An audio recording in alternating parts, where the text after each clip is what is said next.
Singer Mangli alias Satyavathi తను face చేస్తున్న micro finance scam గురించి క్లియర్ గా నేను ఎక్స్ప్లెయిన్ చేస్తా. ఎవరికైతే దీని గురించి తెలియదో అలాంటి వాళ్ళు కొంచెం జాగ్రత్తగా వినండి. అసలు ఈ స్కామ్ ఏంది, ఈ స్కామ్ ఎవరు చేసిరు, ఈ ఇష్యూ మంగ్లీ వరకు ఎట్లా ట్రాన్స్ఫార్మ్ అయింది అనేది.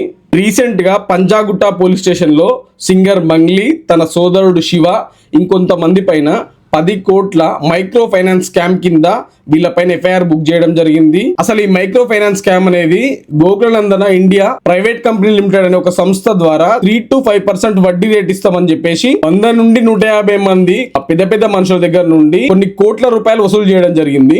మెయిన్ దీనిపైన సుబ్బారావు అనే ఒక అడ్వకేట్ స్పందించి దీనిపైన ఫైట్ చేస్తుండడం జరుగుతుంది.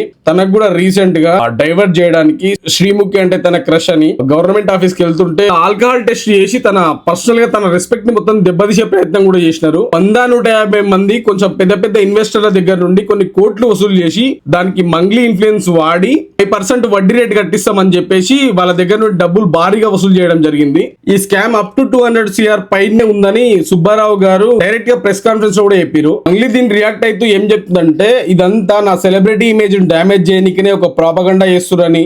సుబ్బారావు గారు తను బిగ్ బాస్ వెళ్ళడానికి, తను సెలబ్రిటీ కావడానికి ఈ అవకాశాన్ని సద్వినియోగపరుచుకుంటుందని, 10 కోట్ల రూపాయలను బ్లాక్ మెయిల్ చేస్తున్నాడని, గతంలో తనకు రాజకీయ ప్రచారం కోసం కొన్ని కోట్లు ఆఫర్ ఇచ్చినా గానీ తను అక్కడికి వెళ్లి సాంగ్స్ వాడడానికి నిరాకరించిందని, అలాంటి పెద్ద పెద్ద డబ్బులు వచ్చే అవకాశాలనే నేను వదిలేసుకున్నా, నాకు నా పర్సనల్ లైఫ్, నాకు ఒక నేమ్ ఉంది, ఆ నేమ్ నాకు చాలా ఇంపార్టెంట్ అని మంగ్లీ చెప్తోంది.